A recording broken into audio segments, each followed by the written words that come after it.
Ka Tnad ka Koit ka Khiah kala Pynthikna ya ki patba ba Donkam ban Kulmar Jingmut Halor ka Jingpang human metapneumovirus Hmpv da ka bakin tho ba kila long ki bal pinkre ban yakun persya lada wanja kini ki jingja.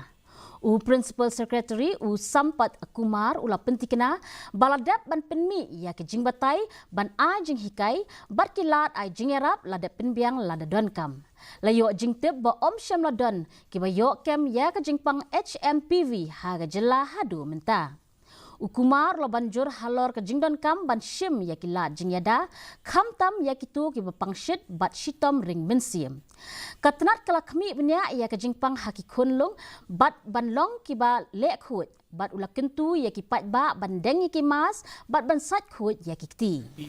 Hmpv actually is a known virus, not like a unknown virus. It creates flu-like symptoms. Basically, the cause of concern was that, like whatever the reports that actually the media has brought out, is that there are a large number of cases in some parts of the world. So how actually that can have an impact in India? We have seen is that first of all, we try to look at all the influenza-like symptoms, like what kind of how many fever cases are there across the state, and are there any trends that there is a surge in those fever cases? So there's no surge.